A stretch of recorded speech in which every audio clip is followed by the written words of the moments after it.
প্রিয় দর্শক, সবাইকে স্বাগত জানাচ্ছি আজকের বিশেষ প্রতিবেদনে। আজকের প্রতিবেদনের শিরোনাম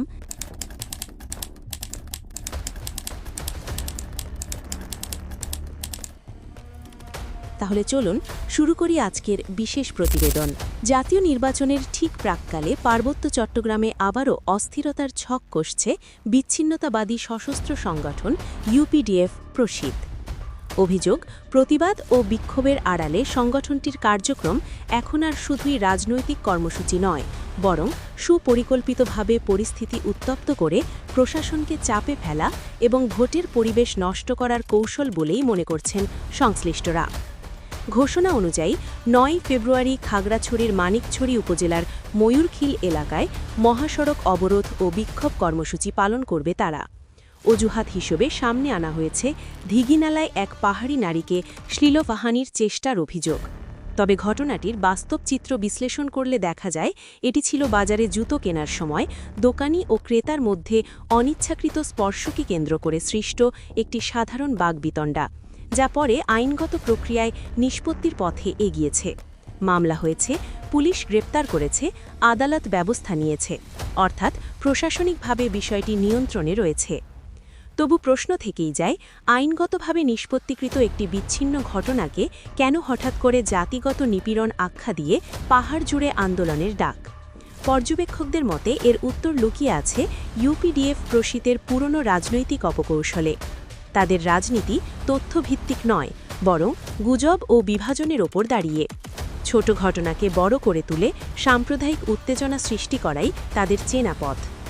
গত বছরের ঘটনাপ্রবাহ তার স্পষ্ট উদাহরণ। এক মারমা কিশোরীকে ধর্ষণের অভিযোগ তুলে সংগঠনটি অবরোধ, অগ্নিসংযোগ ও সহিংসতা ছড়িয়ে দেয়। গুইমারায় প্রাণহানি ঘটে, নিরাপত্তা বাহিনীর সদস্যরা আহত হন, অথচ পরবর্তীতে মেডিকেল রিপোর্টে ধর্ষণের কোনো প্রমাণ পাওয়া যায়নি। ২০২৪ সালেও চোর সন্দেহে একটি সাধারণ ঘটনার জেরে একই কৌশলে পাহাড়ে অরাজকতা সৃষ্টি করা হয়েছিল। প্রতিবারই দেখা গেছে অভিযোগের চেয়ে সহিংসতাই ছিল তাদের আসল উদ্দেশ্য। এই ধারাবাহিকতা বিশ্লেষণ করলে একটি স্পষ্ট প্যাটার্ন পাওয়া যায়। যে কোনো ছোট ঘটনা নিয়ে আবেগ উস্কে পাওয়া, তারপর সাম্প্রদায়িক বিভাজন সৃষ্টি, মাঠে উত্তেজনা বাড়ানো এবং শেষ পর্যন্ত রাজনৈতিক ফায়দা তোলা।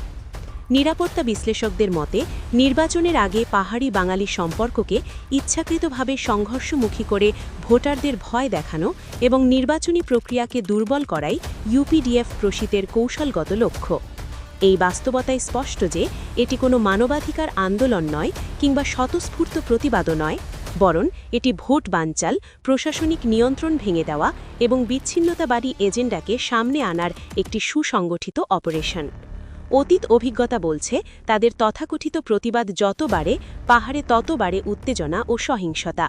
তাই বিচ্ছিন্নতাবাদী সশস্ত্র সংগঠন ইউপিডিএফ প্রসিদ্ধকে সন্ত্রাসী সংগঠন হিসেবে জাতীয় ও আন্তর্জাতিকভাবে নিষিদ্ধ করার দাবি এখন সকল সাধারণ পাহাড়ি জনগোষ্ঠীর।